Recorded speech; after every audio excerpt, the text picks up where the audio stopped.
걸린 게 한 900건 가까이 됩니다. 그런데 관련 재판이 진행이 안 돼. 왜냐, 이게 다 지금 엮여 있잖아. 아까 선관위원장이 대법관이라고 했죠. 네. 근데 시도 선관위원장이 또 있을 거 아니야. 그래, 다 판사예요. 예. 다 판사야. 그 지역 판사. 그 지역 판사. 네. 그래서 그런지는 모르겠지만 이 진행이 안 됩니다. 진행이. 그렇죠. 네. 그걸 좀 정리를 좀 한번 해줄 수 있을까요? 아니 일단 그 2022년 대선 당시에 뭐 소쿠리 투표 논란도 불거졌었고요. 아니, 그거 진행 안 되는 거. 그거 하나 뽑아드렸는데. 아, 어. 네네. 딸 부정 채용이라든가 이런 거 있지 않습니까? 그렇습니다. 3년째 1심 여전히 지금 진행 중입니다. 와. 그러니까 이게 선관위 의혹에 눈 감은 법원이라고 이제 뭐 시사저널 등이 보도를 하긴 했었는데 눈 감은 게 아니고 자신들이 당사자가 될 수도 있기 때문에 네. 그래서 좀 회피하고 있는 것 아니냐라는 그렇습니다. 그런 의혹인데요. 보면 이제 송봉섭 전 사무차장. 재판이 1심만 3년째. 그러니까 이 사람은 1심만. 딸 그 채용을 부정 청탁한 혐의로 가장 먼저 기소가 됐었거든요. 네. 그런데 1심만 지금 3년째 진행 와. 중입니다. 이건 안 하고 있다라고 봐야 되는 것이죠. 미친다, 미쳐. 작년 1월에 준비기일이 끝났고 1년 5개월 동안 재판이 3차례만 진행됐고 기일 변경 총 7차례. 와. 이 사람만 그런 거 아닙니다. 2024년 12월에 기소됐던 김세환 전 선관위 사무총장. 1심만 1년 6개월째. 와. 어떻게 이럴 수가 있지? 이거는 사실 진짜 이게 뭐 문제가 있는 거 아닙니까? 어떻습니까? 우리 법조인 유일하시니까요. 말이 안 되는 네. 일이죠. 그냥 상식적으로 뭐 이거 뭐 법조인이라 아는 일입니까? 그리고 다른 건에서 공직자가 이런 식의 그 기관 내부에서 좀 보면 조직적으로 벌어진 일이었잖아요. 이게 네. 감사 결과를 보고 우리 깜짝 놀랐는데. 깜짝 놀랐잖아요. 네, 그거를 그 사회적 파장에 비춰봐가지고 그 뒤로도 특별히 언론의 조명도 받지도 않고 그 사이에 그냥 이 사람들은 이렇게 뭉개고 있었다. 근데 재판도 진행이 안 되더라. 네. 그렇죠. 게다가 지난 2월에는 헌재에서 선관위는 감사하면 안 돼라는 또 판단을 내리지 않았습니까? 헌재에서 예. 비리가 불거졌을 때 감사원이 감사를 하려고 했었는데 헌재가 선관위는 감사원의 직무감찰 대상이 아니다라고 판단을 합니다. 그러니까 완전히 이제 성역화됐고 완전히 지들 멋대로 하고 선거 기간에는 휴직하고 그렇죠. 기강이 다 무너지고 그렇죠. 그러다 보니까 이번에 그게 현실로 이제 사달이 난 게 아닌가 그렇게 봅니다. 그렇죠. 예. 감사원이 손 못 대는 데가 거의 유일한가요, 선관위가? 그렇죠. 감사원은 제도적으로 예, 감사원은 행정부 소속이니까. 소속이니까. 예. 예.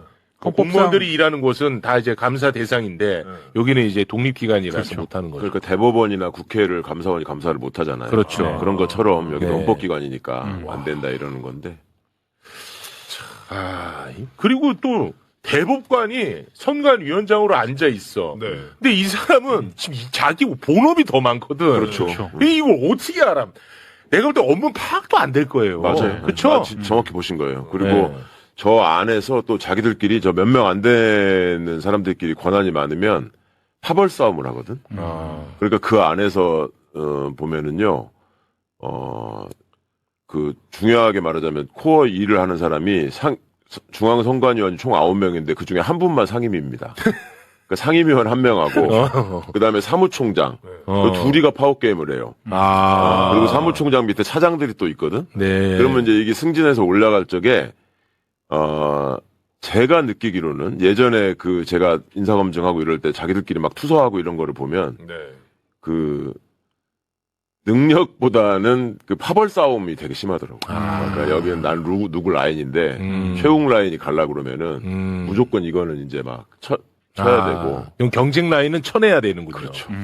그러니까 잘하기 심각해. 경쟁보다도 지우기 경쟁으로 가는 거야. 맞아요. 그럼 이 조직이 뭐 끝나는 거지. 그러니까 조직이 건강하게 발전할 수 있는 되겠냐고. 토대가 아니, 이 사람이 더 선거 관리에 적합하고 이런 게 아니라 그냥 그게 아니야. 그래서 이번에 보니까 투표용지 부족했던 거 계속 더 늘어나더만. 그죠? 예, 아니, 그게 그렇게 파악하는데 오래 걸린다는 것도 웃기잖아요. 그것도 계속 틀려요, 지금. 계속 늘어나. 예. 그리고 오늘 또 보도가 된 것 중에 하나가 왜 그 최소 투표 용지 마련하는 거 60%에서 내부 지침 네, 50%로 50% 했잖아요. 변경하는데 네. 회의를 안 하고 결정을 했대요. 그러니까 막 모든 게 난리야. 그냥 했다며 자기가. 네. 이게 뭐예요 대체? 지금 엉망입니다. 이 사람들 정말. 네. 그러면은 그 선관위원장 대법관이 하니까 업무 파악 안 된 상태에서 그냥 보고하는 대로 그래 그렇게 그렇죠. 약간 어. 이런 이 사람이 이렇게 얘기하면은 그 말이 맞는가 보다. 그렇죠. 그 사람이 이렇게 하면 또 그 말이 맞나 맞아요. 보다. 그렇겠죠. 제가 실제로 중앙선관위원장님한테 선관위 내부에 이런 문제가 있다는 얘기가 있으니 한번 파악을 해보시죠. 네. 이렇게 조언을 해드린 적도 있어요. 그랬더니 그분이 서로 말이 달라서 자기는 뭐 일주일에 한 번 갈까 말까. 지시를 못 내려 사실 뭘 알아야 지시를 모른다는 내리지. 거지. 네. 예. 말씀드리는 순간 김종환 변호사 나오셨습니다. 어서 오십시오. 네. 예, 늦어서 죄송합니다. 네. 아니 그렇게 바쁘게 사는데 어떻게 계속 살이 쪄요? 아니, 전주에서 10시 반 재판이었는데, 전주에서 서울까지 3시간이면 올 거라는 저의 상식이 잘못됐다는 걸 깨닫고. 상식 팩트 체크 좀 하세요. 네, 그렇습니다.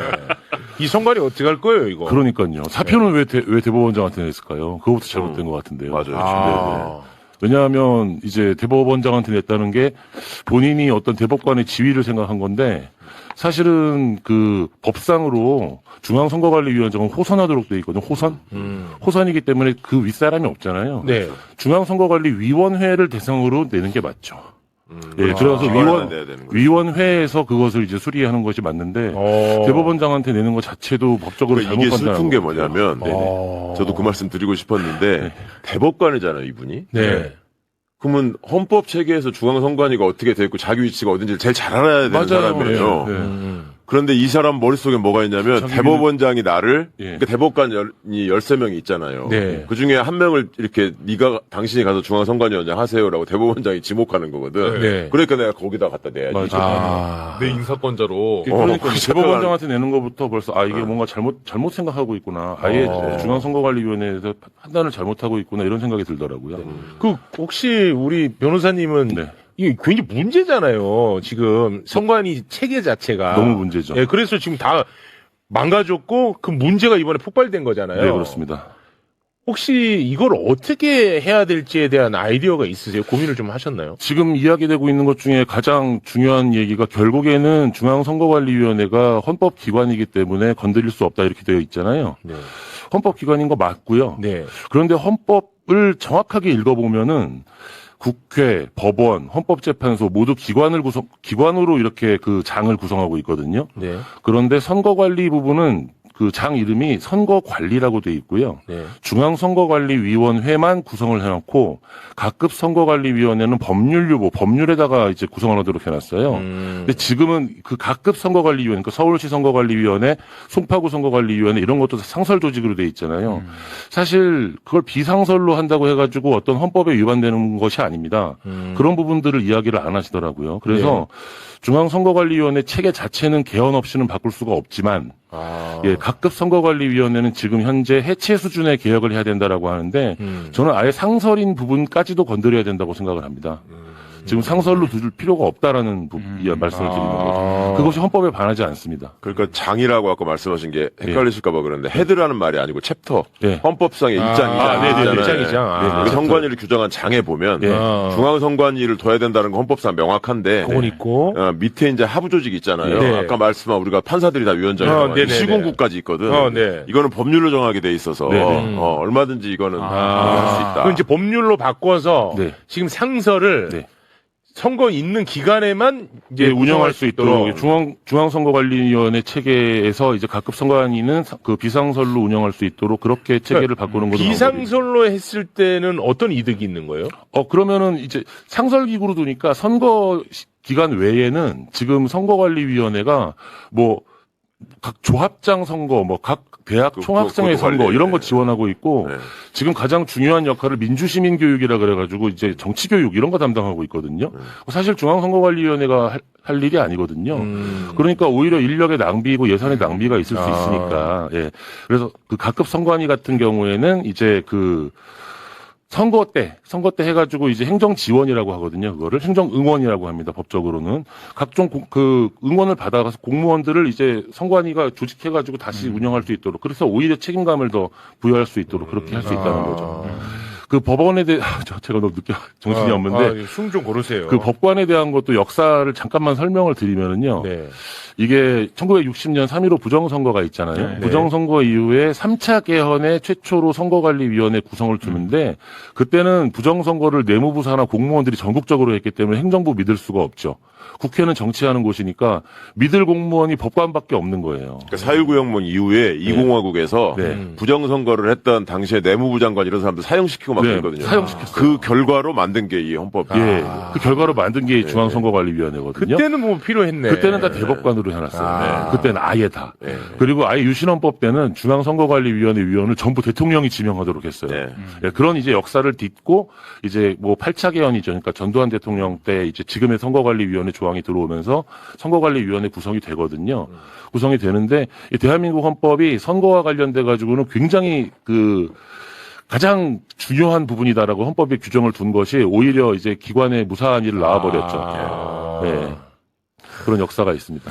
참 슬프죠. 예. 사실은 선거 부정이 하도 많다 보니 그다음에 네. 대통령이 선거 조직을 장악해가지고 지 맘대로 휘둘려 아까 박정희는 다 예. 임명했다고 그러잖아요. 예. 뻔하잖아 이유는. 예, 본인이 다 임명했어요. 네. 그러니까 그거를 극복하기 위해서 여기를 공정하게 하려고 독립을 시켜놨더니 예. 자기들끼리 배를 불리고 있었던 거예요. 그러니까요. 참 이게. 그래 결국은 이제 이게 난리가 났습니다. 근데 이 뭐 재선거를 이제 주장하고 있지 않습니까? 네네. 그거는 법리적으로 그 가능한 부분입니까? 아니, 그 재선거 같은 경우에는 이제 우리가 그 선거 같은 경우에는 워낙 정말 대규 몇 천만 명이 이제 그 움직이는 일이잖아요. 네. 그 선거에서 사고가 있을 수밖에 없습니다.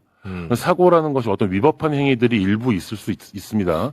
그 위법한 행위들이 있다고 해가지고 선거를 무효로 돌리면 이 선거 그렇다면 선거는 계속 다시 할 수는 없는 거잖아요. 네네. 그래서 아예 그것을 예정하고 법에다가는 선거 결과에 영향을 미치는 경우에 하나여라는 이제 내용을 넣고 무효 사유에다가 네. 그렇기 때문에 이 어떤 사고가 일어났느냐, 이 사고가 선거 결과에 영향을 미치느냐 이 두 가지를 판단을 하는 거예요. 그래서 이제 투표 인원과 관련된 부분이라든지 지금 예컨대 서울시장 같은 경우는 6만 표 이상 차이가 났잖아요. 투표와 관련된 것이 6만 명 이상 만약에 문제가 됐다 이러면은 이제 무효 사유가 있을 수 있습니다. 네네. 그런데 지금 그 구의원, 시의원 같은 경우는 실제로 일부 무효 선언을 하고 지금 선거를 다시 할 수도 있어요. 계산을 해보고. 하지만 이제 이런 대규모의 광역지방자치단체 선거 이런 경우에는 지금 현재 재선거를 하기는 쉽지 않죠. 그거는 그러면 누가 결정하는 거예요? 그거는 이제 현재 선거 소청이 들어간 걸로 알고 있고요. 네. 선거 소청이라는 거는 선관위에서 다시 한번 판단을 해보는 건데 그 소청 결과에 대해 불복하면 법원으로 가거든요. 예, 법원에서 이거를 다시 실제로 그 투표 불복의 주체는 누구예요?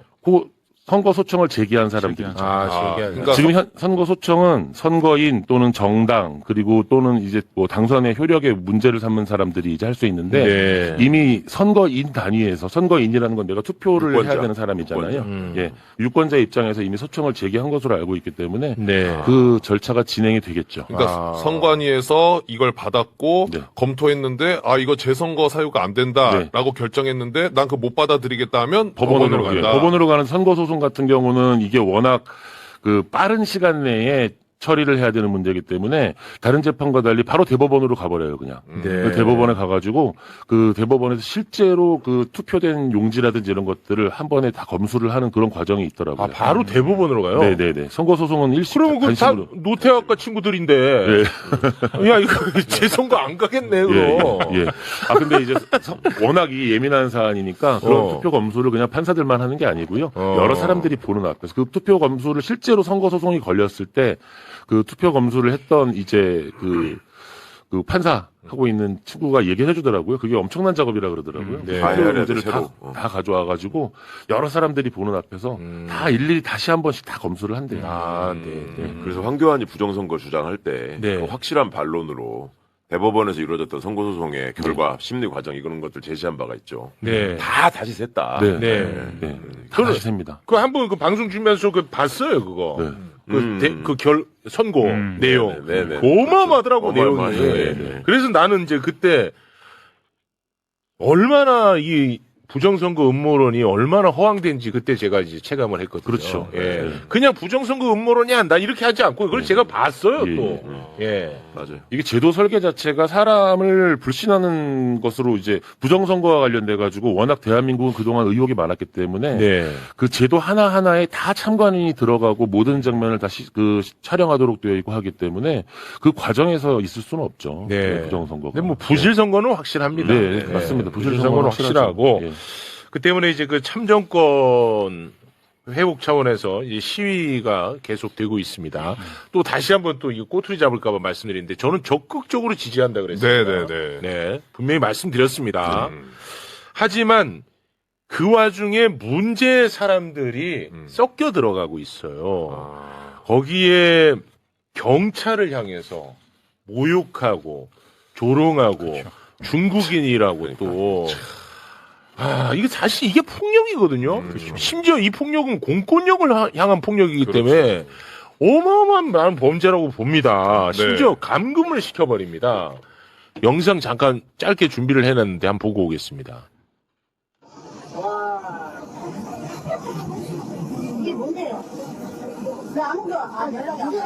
아무도 안 하는 거야? 남기고 경찰 맞아요? 말투가 왜 그래요? 너 누구냐고? 감정폭력 잘해요. 감정폭력. 이거 아니 뭐야? 아니 왜? 장난감. 저는 그거 좀 웃게 하세요.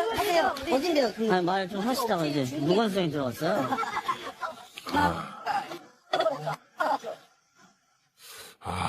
이것들이 이 법 체계를 완전히 무시하는 거거든요. 요것들이 극우입니다. 그렇죠. 근데 언론은 뭐 요거보다는 나에 대해서 더 관심이 많아서 난 좀 속상한데 이것들 이거 좀 어떻게 좀 처벌 안 됩니까? 범죄죠, 범죄. 범죄잖아요, 이거는. 과거에 그 정말 뭐 이런 얘기가 좀 그렇지만 사실은 저런 부분들에 있어서 해산시킬 때 예전에는 경찰이 물대포를 쐈거든요. 그거 안 근데 물대포 되죠. 쏘는 것도 위헌 결정이 났어요. 그렇습니다. 안 되죠. 그런 그건 것도 안 안 되는 걸로 다 나오고 이제는 굉장히 저는 해산시키는 자체도 굉장히 좀 힘들어지고 그런 부분들이 있죠. 아니 근데 처음에 이거 저런 장면을 경찰관한테 중국 사람이죠 하는 장면을 본 게 제 기억으로는 한남동에서 윤석열이 집 앞에서 저기 하던 사람들 네. 체포 전에 예. 그때 그 어떤 여성분이 경찰관한테 중국 사람이죠. 그러니까 대한민국 경찰관은 대한민국 사람만 할 수 있습니다. 이렇게 얘기하니까 중국 놈이 한국말도 잘하네. 네. 진짜 내가 그때 너무 황당했는데. 그때 많았어요. 예, 예. 이게 이제 아주 경찰관들만 보면 이렇게 하는 걸로 이제 그구들 사이에서는 예. 뭔가 심각해요, 매뉴얼이 된것 진짜. 같아요. 아니 근데 저 12대 저 극우들도 이상하지만 네. 비상식적인 대응이지만 시위대 중 일부. 이것도 이거 따다 쓸 수 있습니다. 그렇습니다. 네. 일부. 근데 경찰 대응은 더 좀 이해가 안 가는 측면이 있습니다. 그러니까 경찰이 어찌됐든 권한이 없는 일부 시위대가 뭐 검문도 하고 가방도 뒤지고 양말까지 지나가는 벗으라고 사람들. 하고 이런 위법적인 행위를 하고 있는 거지 않습니까? 네.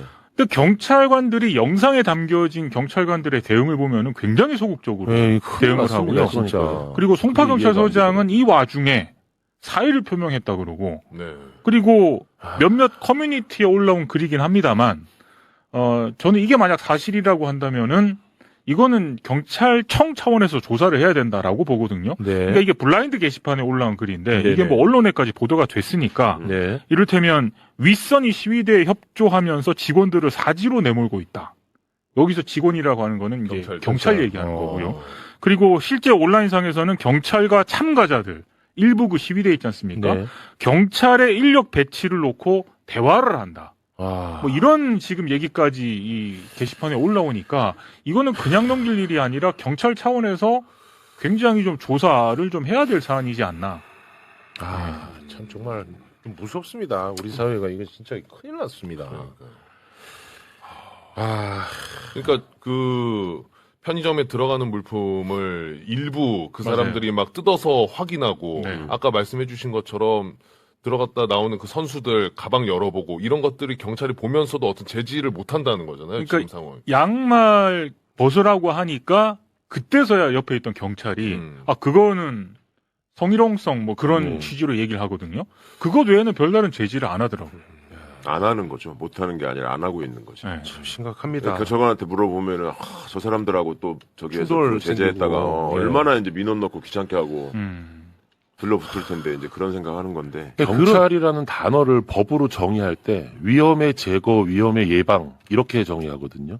지금 위험이 발생을 한 거예요. 그렇죠. 예. 그 위험의 제거, 위험의 예방 활동 본인이 본질적인 자신의 기능을 안 하고 있다 이렇게 생각을 하셔야 되는 겁니다. 예. 예. 아, 그래서 저는 이 잘못된 공격이 두려워지면 우리 사회는 원칙이 다 사라진다고 그렇죠. 보거든요. 그 상황에서 법 질서가 무너지는 현장을 눈으로 보고 있는 거잖아요. 경찰이 그냥. 예, 근데 그거를 내가 문제 삼았을 때 생기는 그 반발이 두려워진다는 네. 거잖아. 그렇죠. 근데 조금 저는 약간 이중적인 어떤 그런 성격도 있는 것 같아요. 만약에 어떤 예를 들어서 제가 표현하는 건데 민주노총이라든가 이런 노동계에서 저런 시위를 하면서 저런 비슷한 모습을 보였다.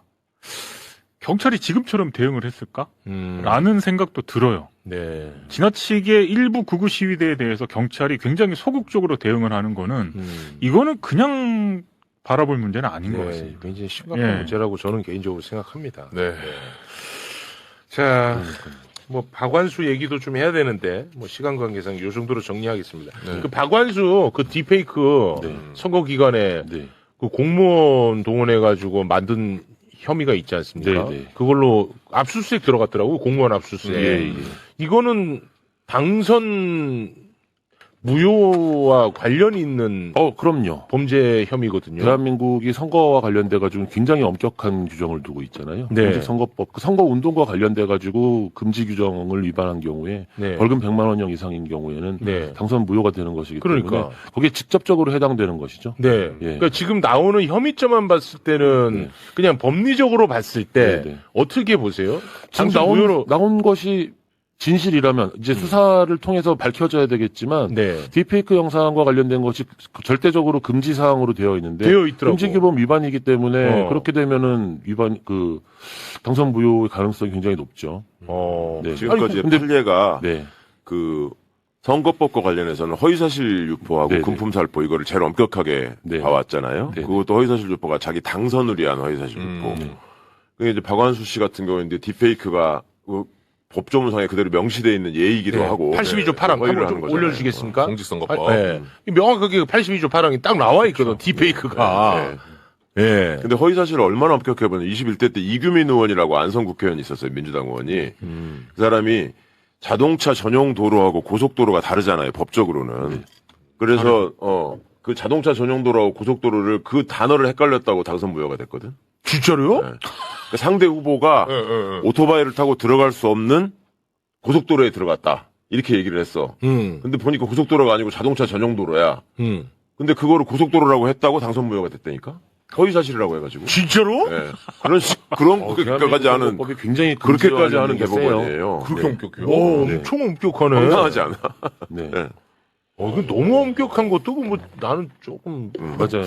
별론 것 같은데. 그거는 제가 볼 때 잘된 판례는 아닌데, 네. 하여튼 어떻게 하나 보라는 말씀에서 제가 드린 겁니다. 그만큼 엄격하게 그것도 그렇게 봐왔다. 적용했었는데, 근데 근데 선거와 관련된 이제 만약에 딥페이크 영상과 관련된 것이 지금 나온 것이 사실이다 하더라도 또 수사와 관련된 시간이 필요하고 선거법 관련된 그 일자 규정들 언제까지 처리해야 된다 이런 것들을 다 훈시 규정이라고 해가 지키지 않으니까 시간을 질질 끌겠죠. 근데 제가 이제 궁금한 거는 네. 딥페이크 영상이 제작된 것 같아요. 네, 지금 네. 나오는 보도를 보면. 네.